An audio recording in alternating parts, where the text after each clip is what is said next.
Good day and welcome to my channel. On today's video I will show you how to change a chain sprocket on the Stihl chainsaw.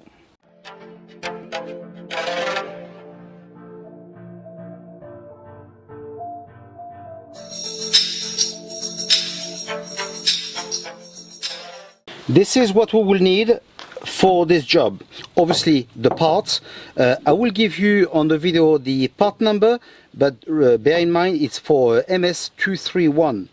If your chainsaw is different, the part highly likely will be different. Okay, in either case the part number will be written on the part. Okay, we will need the spanner to remove the cover and the chain, a flat screwdriver, it doesn't matter if it's long or small, and we will need a pair of pliers and a bit of oil, and that will be done.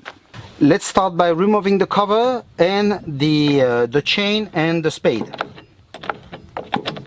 We now have access to the sprocket here, so to remove it we will need to remove that clip here and the ring. Okay, for this, with the flat screwdriver we'll place it in and we pull it. Now it's off. Okay, and we take this like that.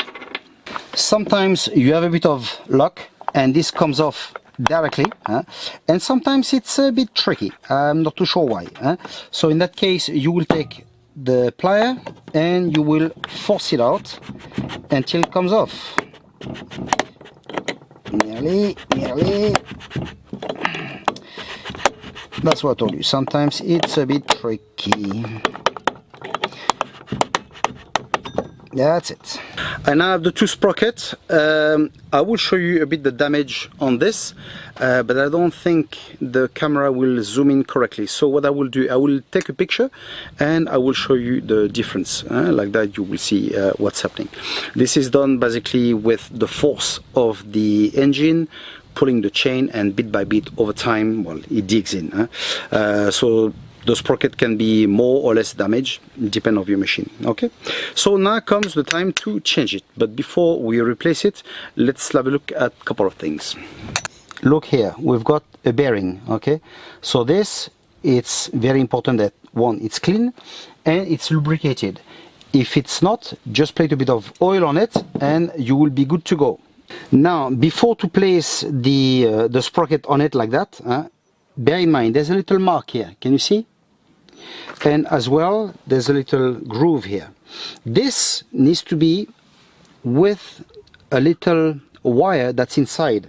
Okay, in case you can't see it on the video, I will try to either take a picture or find a picture on the internet, because that little wire needs to be clipped with this groove, because when it turns, this action the oil pump, which is very important. So it's super important that you place that little wire inside this. Okay, now it's lubricated and that you've got the mark and you know exactly where it goes, it's time to fit it in.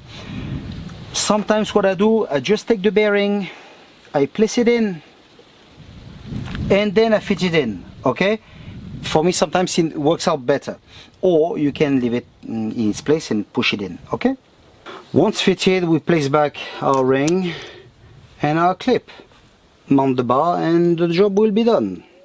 This is it, job done. I hope that you have liked the video. If you are not subscribed onto the channel, please do so, and we'll see each other in the next one. Take care of yourselves.